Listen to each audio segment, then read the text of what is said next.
Learn nothing in school, get the grades. I was fed up with it. 9-to-5 job, joined the rat race. Then I learned about crypto. I got wrecked. That was the point where I really started to do research. Once you ask the first question, you're down the rabbit hole forever. The gold standard was completely removed once and for all. Great Depression, they want you to believe that inflation is only at 2%. Trump needs Bitcoin. Bitcoin doesn't need Trump. So what do you think it's going to be 4 years from now? It's inevitable. And money is a tool for freedom. Can you imagine on a global level, because we have a fixed supply of money, that's a world that we want my kids to live in. Hello everyone and welcome back. Today we're going to talk about money and our current financial system that we are living in. It may not be the system we want, but it is the system we have, and we got to learn to play the cards we are dealt with. And so we are going to break that down for you today to the details. And we are joined by Cole Walmsley. Cole, thanks so much for being here. Yeah, happy to be here, Montas. Thanks for having me. Cole, I got to start off with a question, and I will explain why. How old are you? I am 22 years of age. The reason I'm asking you this is that I watched the interview with Robin Sear, and my first impression was that you don't see so many young individuals studying finance and self-growth. So I was really impressed with your financial knowledge. So tell us what triggered you to look for that specific information, and what is your financial story behind it? Sure, yeah. It really all comes from self-study and really the desire to go out and learn things that actually interest me, which is the complete opposite of my time in the traditional education system. And it's actually how I ended up really getting deeper into Bitcoin and the financial world, playing poker and everything like that. But we'll take it back to high school and really just traditional academia in general for my 12 years there. It was force-fed academics, force-fed curriculum. You didn't have to go get good grades, but I had standards for myself to go out and get good grades, and the optimal strategy there was to learn nothing in school because no one really does. Everyone goes home, they teach themselves. You come into school, you take the assessment, you get the grade. So I played the game for a while, and then senior year of high school, I was pretty much fed up with it. I was already thinking about maybe not going to college, going a different route, taking at least a gap year. And in my senior year math class, AP Calculus AB, and the previous year I took pre-calc. It was the worst grade I ever got in a class. It was a B minus or something. But I remember in that pre-calc class, I asked the teacher one day out loud, I said, when are we going to use this in real life? He said, on the quizzes and tests. And I don't think it's a coincidence that pre-calc was the worst grade that I got after hearing that answer. And to this day, I still have never used any calculus teachings. I'm proud to say that, happy to say that. But anyways, I made it to AP Calculus AB the next year, and it was a further extension of that calculus nonsense. SOHCAHTOA, sin, cos, and tan, all of this. The circle, I don't even know all the teachings anymore. It shows you how well they taught it. But I was fed up with it. I didn't want to learn it anymore. And so I played the game for the first few weeks, studied on my own, came in, got the grade on the quizzes and tests. But I was like, no, I'm going to put my foot down, try something else. I then completely flipped the switch, decided to not study at all on my own, which meant I wasn't learning in class and I wasn't learning at home. I came in to test days. I would get the paper. I would fill out the multiple choice section in 30 seconds tops, just circling answers. Get to the written section. I'd write down 10 plus 6 equals 16. I'd circle the answer. Of course, the answer had nothing to do with the actual question. But I was just looking to finish the test as quickly as possible, and that's what I did. It was basically a race to see how fast I could finish the test each time I went in there. So I went in, took a test in 5 minutes, walked over to the desk, handed in my papers in 5 minutes, came back to my desk, the whole room was laughing at me. But I was also laughing because I didn't have to take this nonsensical test for the next hour and a half. And of course, I bombed every test and quiz because of that strategy, but I was cool with it. I was like, I'm not going to play this game anymore. So I ended up having a lot more free time as a result in that class. And long story short there is the teacher got on me for a little bit about picking up my efforts, but somehow, some way, he wasn't too hard on me to where I ended up failing from the class and then became the teacher's assistant to the teacher. Which, I mean, what teacher doesn't want an assistant that had the worst scores across the entire class, logically? But anyways, I became the teacher's assistant, had a lot more time, and also senior year I had the easiest class load I'd ever had. And literally, I took attendance class, journalism, ceramics, I took a couple online courses, and then I was a teacher's assistant. That was pretty much my course load. And I did this by design. I wanted to game the system against itself because I was done with it. But now it led me to new perspectives and new ideas. And one of them was to go and play poker after high school, and pursue it professionally. So that's really what I did my senior year, came home, spent a ton of time studying and played with my friends, watched YouTube videos, I played online, and I read books, and then quarantine hit, the study and the play increased even more. I took a trip down to Jacksonville, Florida, right after I graduated high school, on a whim, on a Friday. I said I'm going to go down and play poker in Jacksonville, which is about an 11-hour drive from me. The first day I got down there on Saturday, stayed at a hotel, and went straight through the casino, played for 6 hours, lost $300. Just a horrible feeling, horrible. And then I went back to the hotel, woke up the next morning, made it back to the casino, sat down for 30 minutes, and I made $600. I was like, sweet.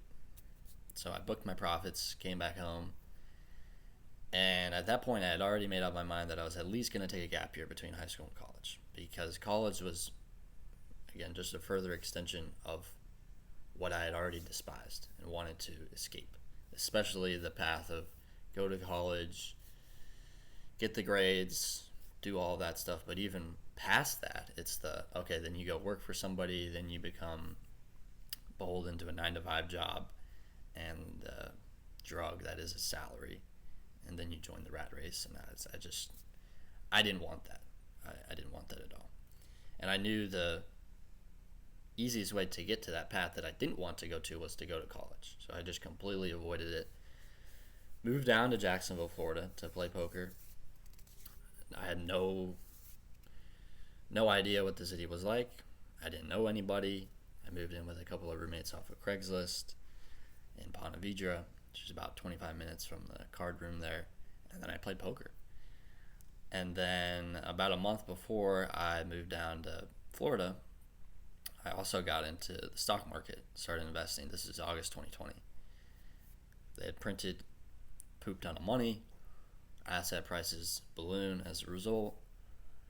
And I was in the thick of it. I started my investing journey in basically one of the best markets to ever start your investing journey.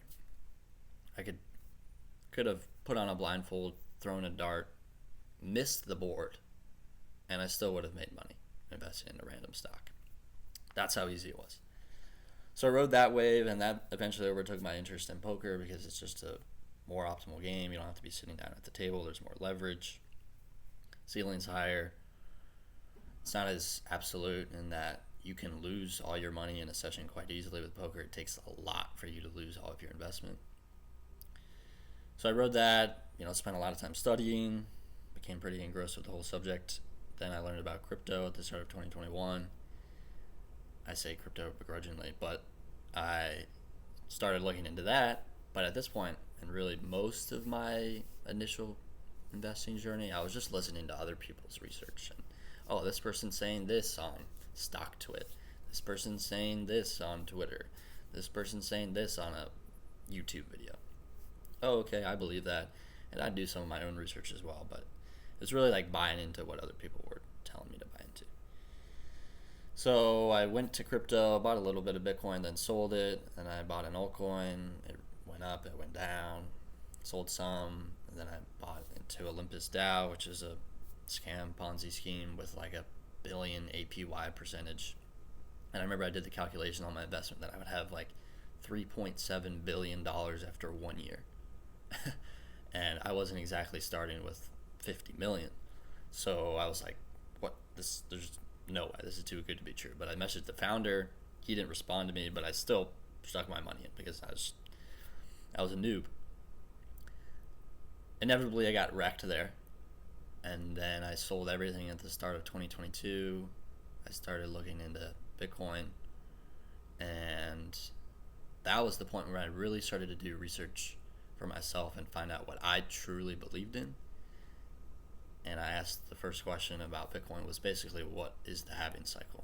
Because I saw a model built on Twitter, built around the halving cycle. I was like, what is this? Why are there these 4-year patterns, intervals? What is the halving?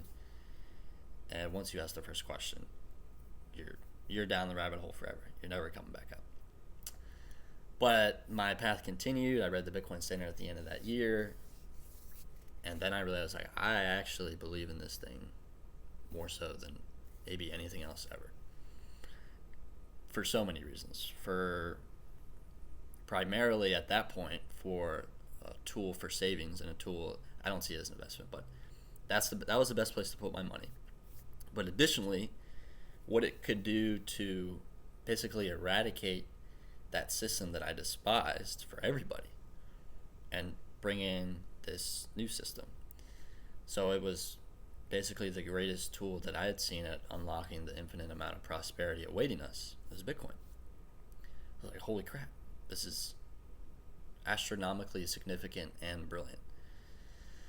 So I put 100% of my investment portfolio into Bitcoin, and that was early 2023, but here we are, mid-2024, and I just got back from the Bitcoin conference.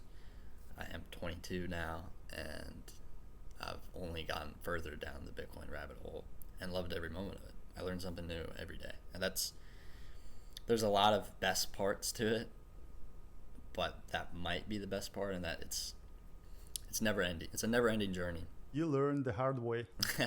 That's correct. Yeah. So let's just jump into our topic. So, Cole, what is money? Where does it come from? What monetary system are we actually living in? How does it work? And how does that impact people's lives? Those are the questions I love and the questions the world needs to be asking. Money is first and foremost a medium of exchange. It's the tool we use to transact with each other. It's what we use instead of bartering, trading strawberries or apples. Well, if I want your apples but you don't want my strawberries, then there's a problem, because then we can't trade with each other and I can't get your apples. We use money as a medium, right, in the middle of exchange so that we can participate in the economy at greater scales. But money also has other tools. It's a store of value and it's a unit of account. So store of value is, okay, I can earn the money today. I can take it with me across time, a month, a year, 10 years, a whole lifetime, and I can retain that value. That's what money's supposed to do, so that I can continue to participate in the economy and save down the line. Save for down the line. And then third, it's also a unit of account. So you go into a grocery store, everything is denominated in a money. That is a unit of account. It's calculating profits and losses. It's pricing goods and services. So money is a medium of exchange, unit of account, store of value. But really what the main tool for money is, it's transferring value across space, scales, and time. So space would be from location to location. I want to go from Virginia to California. I want to go to the United States to Europe. Well, I want to have my money be taken with me from place to place so that I can participate in the economy as I travel across the world. Scales would be, I want to be able to buy a pack of gum, and I want to be able to buy a house with the money that I've earned. So up and down the economic scale in terms of size.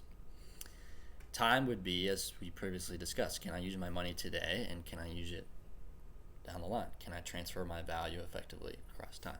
So we've used different monetary mediums, forms of money, across time, across human history. We used cows at one point. We would trade in cows, which is pretty incredible. We used seashells. We've used stones. We've used agri-beads. We've used gold. We've used paper money. We've used coins. We've used digital dollars. And we will use Bitcoin. But the main thing there is, how can we, the market, better transfer our value across space, scales, and time? And so logically, shells would be better than cows, because cows are extremely difficult to take across the country, whereas shells are a little bit lighter. But shells are all over the world. They're not very scarce, so then you insert gold and you have gold coins. That's a scarce supply, and because of that, Cole, could you please explain what the scarcity means for our listeners? Scarcity, right? So if there's theoretically, like, if there's 10 water bottles, but then someone can come in and create 10 new water bottles, and then someone can create 100 new water bottles, and then 1,000 more water bottles, well, then water bottles aren't very scarce. If you have something that is scarce, right, let's say you had gold, which is incredibly difficult to mine, it's incredibly difficult to even find in the first place, then you have something that holds its value better. Because if you imagine, anytime you increase the supply of something, you're actually devaluing the current holders of it. For example, if you and I, Montaz, let's say you had $50 and I had $50 and $100 supply of money. So we each had 50% of the value in the economy. If somebody came in, let's say a central bank, and printed $50 new and gave them to you, well, you would have $100, I would have $50. So that means you have now 67% of the money supply. I have 33% of the $150. So effectively, I still have my $50, right? That hasn't changed, but I have 33%. You have 67%. 17% of my money's value has been stolen from me, effectively, and given to you. So when you have something that isn't scarce, that supply can be increased, you're talking about the debasement of people's value over time, which hurts a monetary medium. You see it with the dollar. The reason why the dollar has failed as a store of value is because of its infinite supply. They print more and more and more of it every single year, and so the value of dollars go down each year. But anyway, so we use gold better than seashells because they're more scarce. But the problem with gold is what? They're still bound by the physical world. They're cumbersome to take with me from place to place. They're heavy. If I wanted to get on an airplane and take them with me, I have to take all of my gold with me. Well, that's not a great tool to transfer value across space.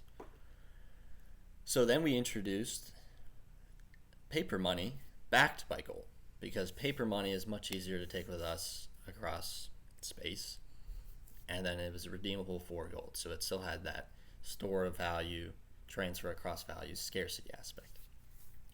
Well, the problem there was that, one, it's still bound by the physical world. You have paper and coins. But two, and most importantly, that redeemability was controlled by governments and central banks. So what they could do is they can manipulate the exchange rate. Let's say $10 was redeemable for 1 ounce of gold. Well, they could say, well, now $5 is redeemable for 1 ounce of gold. $20 is redeemable for 1 ounce of gold. So you didn't really have a true standard of value. It was manipulated by central banks. And then you get into World War I, and the Bank of England decided, well, there's a little conflict going on in Europe, and in newspapers they called it the August Bank Holiday War. It's supposed to be a very short conflict. Well, they decided that they wanted to fund the war. They wanted to fund the fight. So they went to sell bonds to the public, war bonds, and say, hey, we'll sell you these bonds, we'll give you a return over time, you give us the money, and then we can go and spend that money and finance the conflict. Well, the problem was nobody really wanted to buy the bonds. They were about a third subscribed. About 33% of the money they needed was purchased or sent to them from the public. So they were short on money. So what did they do? They removed the gold standard. They said, well, money is no longer backed by gold, which allowed them to do what? They allowed to print money as they please, as they were able to do as a central bank. And now is no longer backed by gold. They didn't have to redeem it for a fixed supply. So now money was untethered to anything and controlled by a central authority. But now, guess what? They could print the money, go and finance the conflict. And that is what catapulted that conflict to becoming World War I, at the time the deadliest conflict in human history. Because not only the Bank of England, but all belligerent nations, all nations in that war removed themselves from the gold standard. The United States did as well when they joined. And they were able to print money to finance the conflict.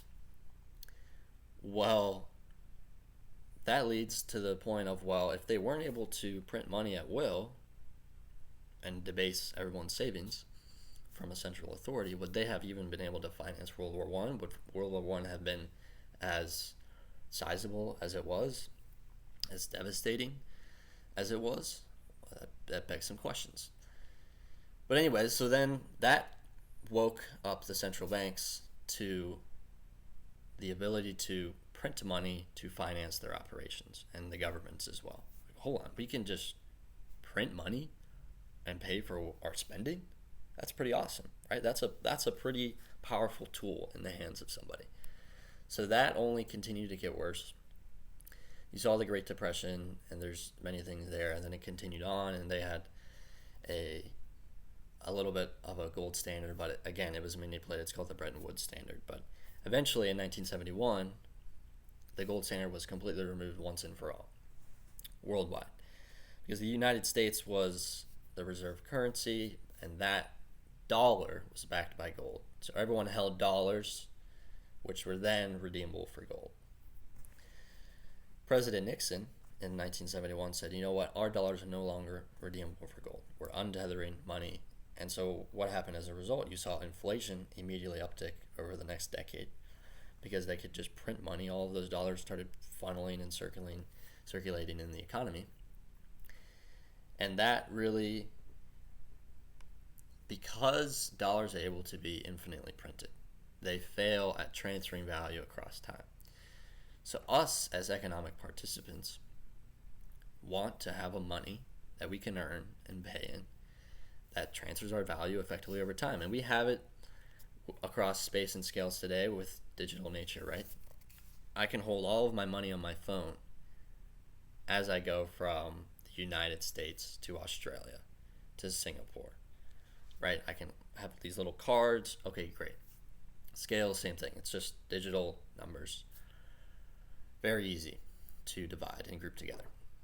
So we pretty much figured that out. But the thing that we haven't figured out, truly, is transferring value the most effectively over time. And that's the problem that we're facing today that has led to so many other things, the wealth gap and the breaking down of incentives and just a myriad of things. Life becoming more expensive as we're advancing in technology, that's backwards. But it's because we're denominating the technological advancements into money that's becoming more and more available and worth less. So as more dollars are printed, more dollars are chasing the same amount of goods, or a slower increasing amount of goods, which leads to those goods nominally becoming higher. A pound of ground beef today is $12. It was $8 5 years ago, whatever it might be. Houses, everything's going up in price pretty much, other than those like computer, where the rate of technological advancement actually outpaces the rate of monetary inflation. But that's the problem that we're facing, and that's the issue that we're missing with figuring out money, is how do we transfer our value, okay, across space and scales, but also over time in a way that can't be inflated and manipulated by a central authority. Because we pretty much had it with gold. An ounce of gold can always buy you a fine man's suit. 100 years ago is the same. An ounce of gold is worth, I want to say, about $2,500 today. That will buy you a fine man's suit, certainly. But we're still missing that time component. That can't be controlled and manipulated by a central authority. That can't say, well, nope, we're untethering the dollar from gold. And that's what Satoshi Nakamoto created in 2009. And that is Bitcoin. Solving money, transferring our value most effectively across space, scales, and time so that we can flourish as an economy and not have our value debased and stolen from us because of inflation and central manipulation. And so basically what the governments did, they depegged the paper from gold. And so the money became toilet paper. It's not backed by anything, just by junk government bonds, which can be increased just like any stocks. And today, I shared a tweet that US national debt just hit $35 trillion mark, which basically you just explained that governments can create money out of thin air. Also, at the same time, we see all of the assets, hard money assets like Bitcoin, gold, even S&P and NASDAQ hitting all-time highs. So can you explain us the relation between the debt and the assets breaking all-time highs? And also, what is inflation that the government says to us, and what is CPI? Okay, so to answer your first question there, the reason why assets are at all-time highs is because the amount of dollars in the economy is at an all-time high. And so we have the most money we've ever had chasing the goods and assets and services that we have today. So all of those dollars are getting pumped more and more and more into these assets that are scarcer and that store their value more effectively over time. If you look at the S&P 500 and you look at the M2 money supply, which is basically all money that's in circulation dollars-wise since the year 2000 and even further past that, the growth of that money supply is highly correlated, almost exactly one-to-one with the growth of the S&P 500, which basically means that if you have stored your money in the S&P 500 since the year 2000, you actually haven't increased your value. You've only kept up with the monetary inflation of the money supply. And that's why money is really broken today, because its savings is broken. We can't save in our money that we earn effectively without having its value stolen from us. So then we have to go and risk it again. We have to go and we don't even have to risk it, and we just have to risk it. We have to put it at risk. We have to buy a stock. We have to buy a house. We have to buy gold. We have to buy the S&P 500. We have to buy something that transfers our value effectively over time if we want to do that. And some people don't choose to do that, and you see people that understand that, and then the people that don't, and that drives a wealth gap as well. And what was your second question? The CPI and inflation. So the government tells us that inflation is the increase of prices, and specifically a selected basket of goods and services. So the government will say, well, let's track the price increases of coffee, a gallon of gas, house, energy, whatever it is. And they choose those goods and services. They track the price increases, and however much those goods and services increase, they say that, well, that's inflation. Well, that's what they're telling you. The people that are creating the money and have the greatest power in all of the world are telling you that inflation is what they want you to believe. They want you to believe that inflation is only at 2 to 3 to 4% or whatever, so you don't actually freak out. But actually the best way would be to look at, well, how much are those assets going up? How much is the S&P 500 going up? Because if it's correlated, right, to that increase in money supply, which is true inflation. True inflation is how much is the money supply going up? 2% a year, 5% a year, whatever it is. That's monetary inflation. That is true inflation, not the price that results from that inflation.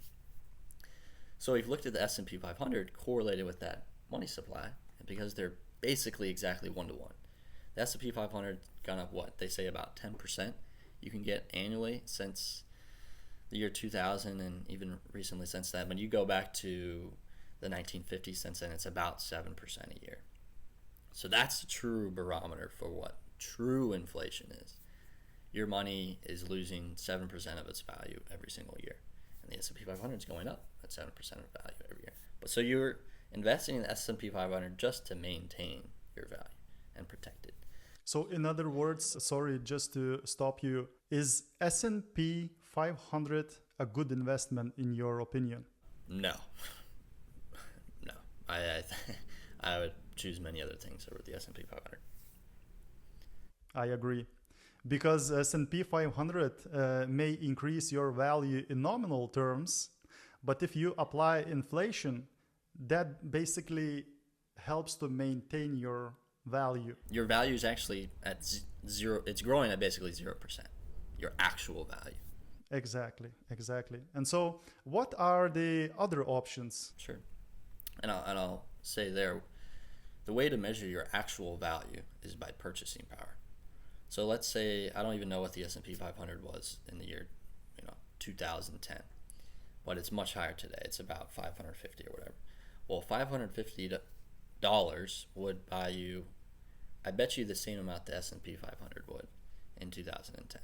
If you go look back, okay, if I were to sell this share of the S&P 500, what can I go out and buy in the economy? Well, because the price of goods and services, hamburgers, cars, houses, electricity bills have all gone up, and they're following the money supply increase and the S&P 500 increase, well, then you're basically able to purchase the same amount, and that is true increase in value. Can I purchase more with my money? That's the true increase in value. But you have those investment options, and really what you want is not an investment, but a tool for savings. You want something that can take your value that you've earned rightfully from your employer, or really just from the market. You provided work, energy, and effort. In return, you've received a certain amount of value. You want to be able to take that value with you across time, and so you deploy a tool for savings. Well, if you use the US dollar, you know you're getting debased every single year because of monetary inflation. Your purchasing power is going down. If I earned $100 from my employer today and I held it with me for 10 years, it would have less purchasing power 10 years from now. So that's not a great tool for savings. Well, then you could take it to the stock market. Well, I want to invest in the S&P 500. I want to buy an index fund. Okay, well then your purchasing power is going to not increase or decrease. It's about, you're gonna maintain your purchasing power over time. Okay, that's decent. Well, what about gold? Gold's going up. Okay, it's quite scarce. 1-3% supply increase. Price of gold is $2,500 today. It's gone up, massively since the gold standard was removed in 1971. Okay, that's a decent tool for savings. But the problem is what? You're bound by the physical world. You have to hold the gold, or you have to hold it somewhere else. It's a Swiss bank, somewhere else. So you don't actually own that gold, or if you do, and you want to take it with you, you've got to take it with you. Additionally, someone can come in and just steal your gold from your house. Okay, so that's not great. Well, what? Could I buy a house? A house is pretty scarce, right? I can make some cash flow from it. Well, houses are incredibly expensive to get access to, for one. So they're not a tool for savings for everybody. If we have an actual, true tool for savings that effectively transfers our value across for time, it's accessible to everybody. We don't need to worry about taking it with us physically from place to place. It's not bound by the physical world. And it can't be inflated, and those properties can't be changed by a central authority. So this would be Bitcoin. Bitcoin is completely digital, right? It has a completely fixed supply of 21 million Bitcoins that will ever exist. It can be divided down infinitely because Bitcoin just runs on numbers, and the amount of numbers between 0 and 1 is infinity.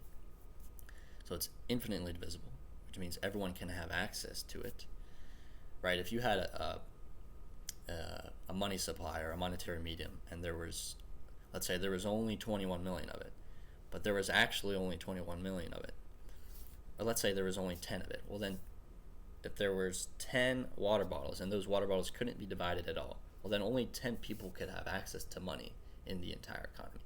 So you need money to be infinitely divisible, if you want it to be the best in terms of divisibility, so that everyone can participate and gain access to it. But most importantly is that 21 million fixed supply number. It can never be debased, it can never be devalued, and it's protected by computer code, proof of work, expended energy from the actual real world that grounds this digital asset, this digital monetary medium, to real world energy and the laws of physics and nature. And so what I mean there is that to create new Bitcoins, the Bitcoin network has to find somebody that is expending or using real world energy. They're paying to run miners that then use electricity from the world, the real world, that then solve algorithms that then say, okay, that work is done. We've proven that you have expended a certain amount of energy, and now we have new Bitcoins, and new Bitcoins are created. Whereas today, we can have literally someone go into a computer at the central bank and create $6 trillion new dollars of money. Well, what's the energetic equivalent to that to the real world? That would be massive. But we're actually breaking the laws of physics and nature by having a money that can literally be printed out of thin air, completely unbound by the equivalent amount of energy required to produce that, right? If you think about money, well, if I had $6 trillion, that has a certain amount of economic energy to it. I can go out and buy 1,000 houses and 20 football stadiums. I might be able to buy a small country, some islands, and all of those things have a certain amount of energy to them. So in order to create that money, logically, if you were to have a money that actually is connected to real world energy and the laws of physics, you would have the equivalent amount of energy required to create that money that's expended from the real world, that's harnessed from the real world. And that's what Bitcoin is doing with proof of work and mining. So now we can only create money by using actual real world energy to do so. And thus we actually align with nature. And so we're bringing money back to the laws of the universe. We're actually fixing money. And so we have this new tool for savings that is infinitely divisible, can be taken with us anywhere, and it's absolutely scarce. It's the only monetary medium in the world that has all three of those properties, protected by a computer network. The amount of energy, computing power, we'll call it, dedicated to protecting and running the Bitcoin computer network is about 650 exahashes right now. And so 1 exahash means that the computer does, in simple terms, 1 quintillion calculations per second. Every single second, 1 quintillion calculations. So there's 650 exahashes, which means the Bitcoin computer network has 650 quintillion calculations per second, creating new money, but also protecting the network, running the network.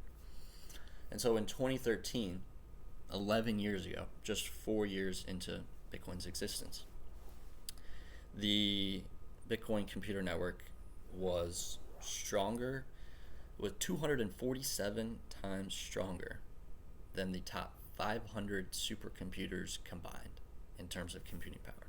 And that was 11 years ago. And we've increased 140,000 in terms of computing power since then. I wish I could recall the number off the top of my head. But that's astronomical. And it's only getting more. The amount of computing power has doubled in the past year. It's continuing to increase as humanity seeks to earn those increasingly valuable units of Bitcoin by mining them, which also protects the network. So we have this tool for savings that has all of these properties that can never be inflated, and most importantly, it can never be it can never be stolen from us. It can't be censored by a bank, because we can have all of these properties, but if a bank and a government said you can't use it, they were in the middle as a middleman and said, this train cannot reach this destination. Well, if I wanted to, and if you imagine the train as me sending money to somewhere else, if a bank or a government can say, nope, this can't happen, well then we're at risk of our money being entirely worthless, because it's great to have a money that transfers our value effectively over time, but if we can't go out and actually purchase something with it, which is the use for money, a medium of exchange to go out and buy goods and services and participate in the economy. If we can't participate in an economy because a central middleman authority says so, the money is basically worthless. So Bitcoin was designed, as Satoshi said, as a peer-to-peer network. So this basically means, well, as he says, electronic cash.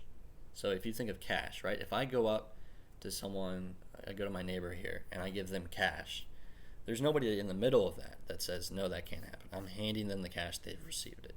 Great. So how can we do that in the digital world? Well, you have to have something that's completely decentralized. You have to think about the internet. And really, Bitcoin is the internet for money. That's why people call it internet money.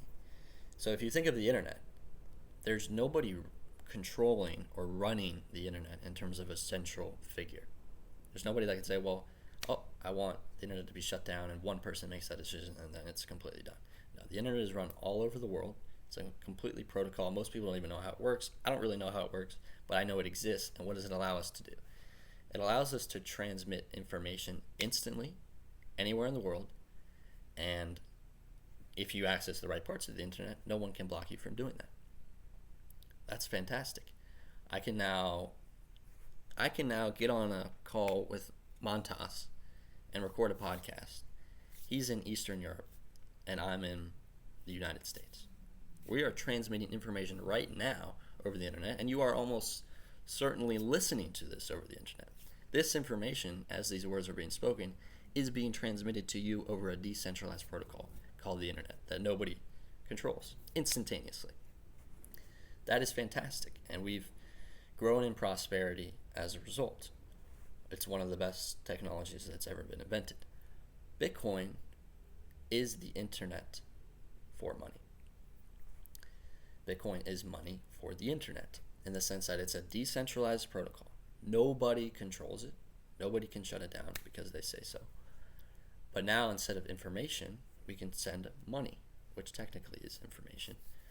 But I can send you Montas right now. I could pull up my phone and send you Bitcoins instantaneously over the Bitcoin network. And nobody can get in the center of it because it runs on this decentralized base layer protocol, like the internet, and no one can block it from happening. So we have the tool for savings that can never be debased. It's infinitely divisible. It can be sent instantaneously anywhere in the world, and nobody can stop it.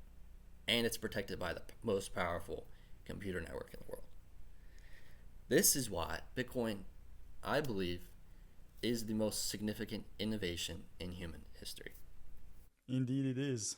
Another thing I wanted to get your opinion on, the biggest Bitcoin conference in Nashville just stormed across, and for the first time you see the popular politicians and the presidential candidates joining the conference. And so what is your opinion in general about this conference and the politicians joining the Bitcoin?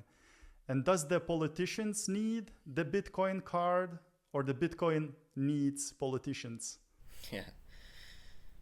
Trump needs Bitcoin. Bitcoin doesn't need Trump. Kamala Harris needs Bitcoin. Bitcoin doesn't need Kamala Harris. And the same is true for any politician. And so what you're seeing as people wake up to the brilliance of Bitcoin's innovation, and as people wake up to the fact that I can store my money in this thing and it is the best place for me to save my money. Well, as more and more people wake up to that fact and more money floods into that market, the market obviously increases. More brain power is dedicated to it. It's talked about more on the internet. More people become aware of it. It becomes louder and louder and louder and louder. And so what you're seeing now, 15 years into Bitcoin's lifespan, is that it's reached such a decibel level that politicians can't ignore it. They're hearing the cries from Bitcoiners, from people that are like, there's different levels to Bitcoin, right? There's the, well, okay, I just want to save my, even before that, I just want to speculate and hope that Bitcoin goes up in price. I don't even know what it is. And that was me when I first bought Bitcoin in 2021. I was like, oh, this thing's just going up and to the right. I see another $1,000 increase today. Well, I'm just going to put some money in it and hope it goes up. Meanwhile, I'm sweating my balls off every morning and every night, hoping that I don't lose any money because I don't actually know what the heck I'm storing my money in. So there's that level, and then there's the level of like, well, Bitcoin completely fixes money. It is the greatest innovation we've ever had.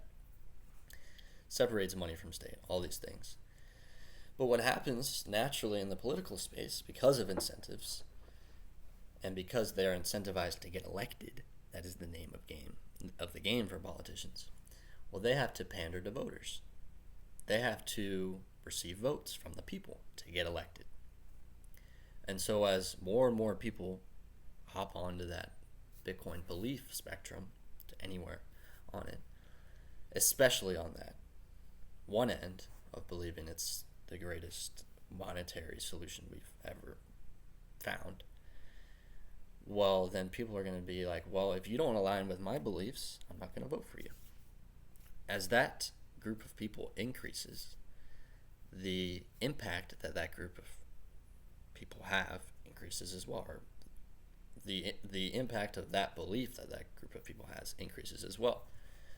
So now you're seeing Bitcoin is $1 trillion asset. It's the 9th largest asset in the world right now, and time won't treat that one too well because it's going to be the most valuable one. And you even saw Trump mention that exact thing in his speech. It's unignorable, and it's becoming more and more prevalent in society. Almost everybody has heard of Bitcoin to some capacity. Additionally, you're having that group of people increase that believe that thing. So now Trump, Kamala Harris, politicians, they have to pander to Bitcoiners. They have to pander to that group. So what does that mean? Well, that means they have to go and speak at a Bitcoin conference and say, hey, I'm on your side. Vote for me, and I'll be pro-Bitcoin, pro-crypto, and I won't abolish your rights to self-custody, and we'll mine all of the Bitcoin in the USA, which is a totally nonsensical statement from Trump. It demonstrates his lack of understanding, but it also demonstrates his desire to pander to Bitcoiners, which is only getting, 4 years ago, was any politician, presidential, even considering coming to a Bitcoin conference? No. Well, 4 years later, today, Trump, it's a main topic of discussion. RFK was there. He talked about it. Kamala Harris was maybe going to show up. People are kind of opposing the Democratic Party for their stance, and now the Democratic is shifting and say, well, no, because there's a large swath of people that are opposing our past beliefs on this and trying to overregulate it and ban it and all sorts of nonsense, authoritative government decisions. But as they wake up, oh, hold on, all of these people won't vote for us if we have these beliefs. So now we have to shift our beliefs to something else. So you're seeing the world, especially in the political space and really just the world, pander to Bitcoin and adopt Bitcoin. And you're seeing senators drafting bills that say, we will buy 1 million Bitcoins, which is almost entirely impractical. But RFK Jr. saying, we'll buy 550 Bitcoins a day as a government. Okay, buddy. But anyways, the conference was really the first demonstration of the political sphere pandering to Bitcoin on a mass literally presidential level.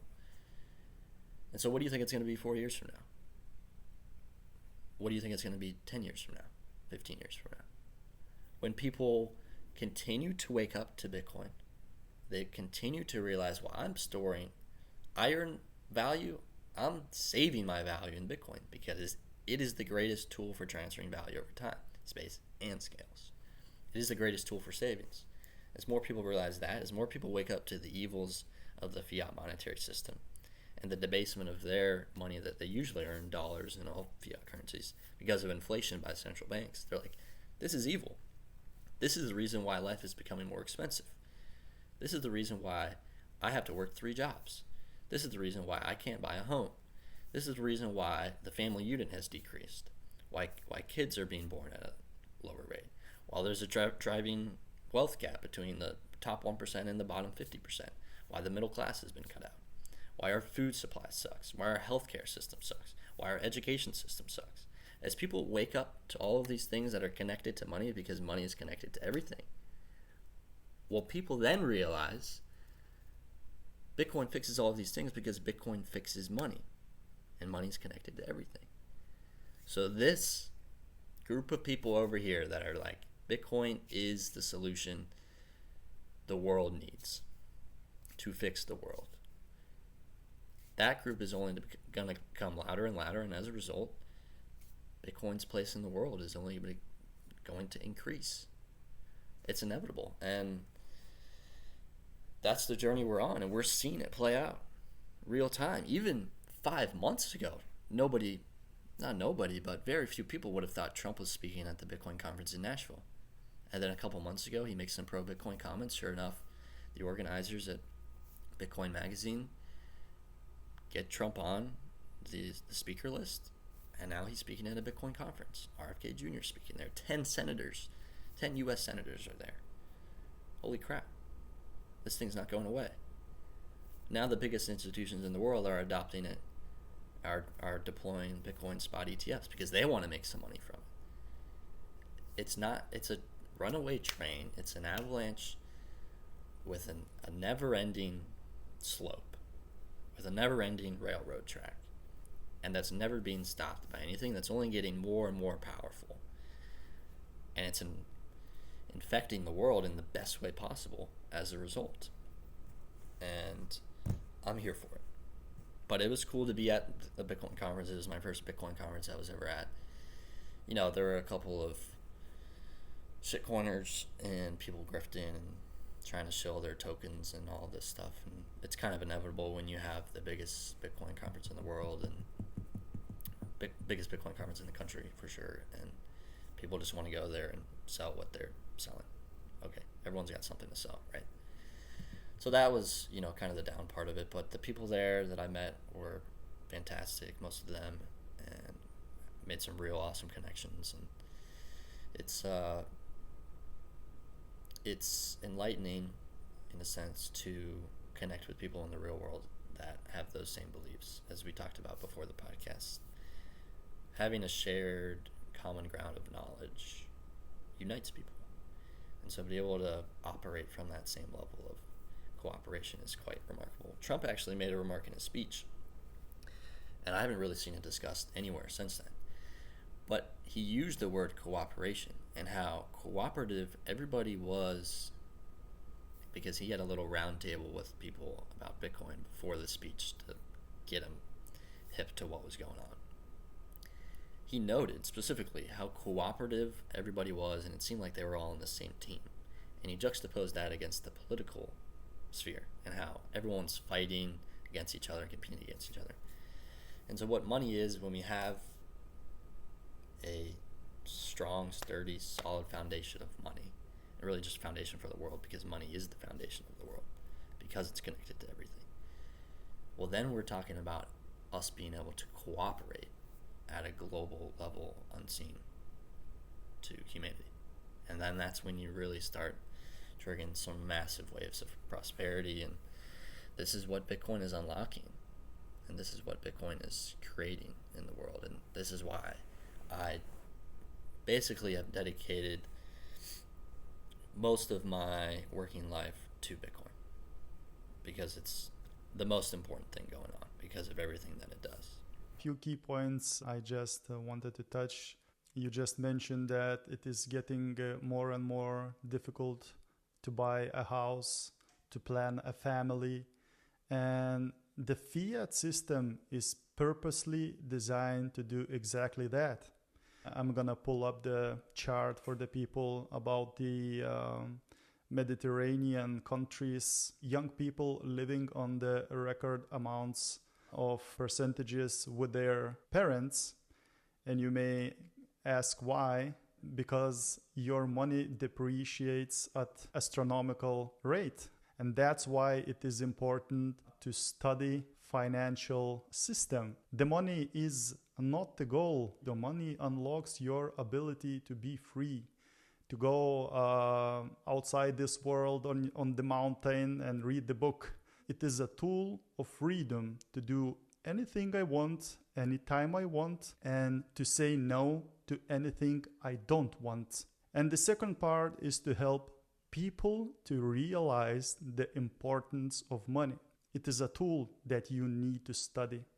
And that's why Cole, I think, is a perfect example at the young age of only 22 years old, going to Nashville to the conference, investing lots of money to go there. It is amazing. Thank you, Montas. I do appreciate it, and very well said. Bitcoin matters because of freedom, and because Bitcoin enables freedom. If we don't have money that's separate from people that can steal our life savings, if we can't actually control our savings for ourselves and be free of those authorities, then we're not free. And money is a tool for freedom. It's that we'll say, well, I have enough money now to go on a mountain hike in Switzerland, get up to the top, and open a book and read it for 3 hours, and not have to worry about paying my bills, because my money is actually increasing in value while I'm sitting there. Can you imagine that on a global level, to where everybody can spend as much time doing whatever they want, but because we have a fixed supply of money and productivity is perpetually increasing towards infinity, well then we're denominating all of that productivity and technological advancement and prosperity with that fixed 21 million supply. So we're talking about infinity divided by 21 million. Your money is worth infinite, and it is growing at every single instance that productivity in the world increases. You're sitting there on a mountain in Switzerland reading a book. Your money is growing. Can you imagine if everybody had access to that? How free they would feel, how much time they would get to spend with their family, how little they would have to worry about paying their bills, how little they would worry about having to provide their kids with an education, how much time they could spend doing things that they love, cooking, gathering with friends, chasing their hobbies, whatever it is. Bitcoin is the tool for all of this, and Bitcoin is really just the name for the monetary solution that fixes all of this. Bitcoin is really just the name for the monetary solution that allows us to transfer our value most effectively across space, scales, and time. And because it does that, and because no one can change it, and because it's protected by the most powerful computer network in the universe, and because it's connected to real world energy and the laws of the universe and nature, then we fix money, and we can unlock freedom globally on a united level. And that's a world that I want to live in. That's the world I want humanity to live in. That's the world I most certainly want my kids to live in. And that's why I'm dedicating so much time and life force to Bitcoin. Bitcoin doesn't need me. I could, wrap it up, get off this call, never talk about, study Bitcoin again, and it'll still go do its thing. And that's great. Because it doesn't need anybody. Satoshi, the founder, left. He's gone. And it's still operating. It's more prosperous and much larger than it ever was when he was around.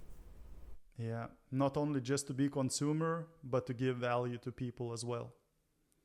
And so I want you to recommend people, what was your favorite book you have read? Yeah, it's really tough to pick one, so I'm going to pick a few. I would say if you're looking to understand more about Bitcoin, read The Bitcoin Standard by Saif Dean.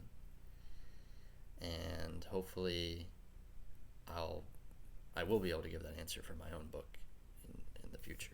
And that's part of what I'm dedicating my life force as well to.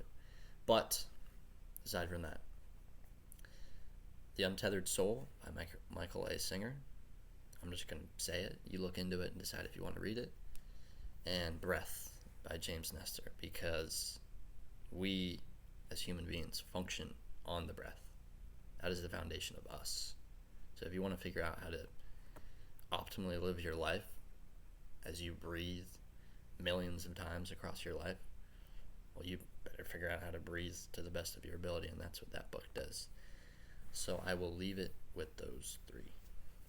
Well, thank you very much, and I hope people will try reading those.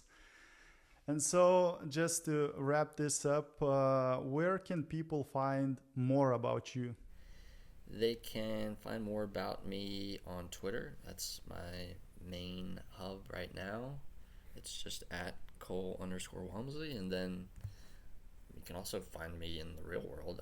I'm out here too, somewhere on Earth. So if you find me, you see me, say what's up, and you'll have found me. Awesome. So thank you so much again, Cole, and it was really a pleasure to talk to you today. Yeah, likewise, Montas. Thanks again for having me on.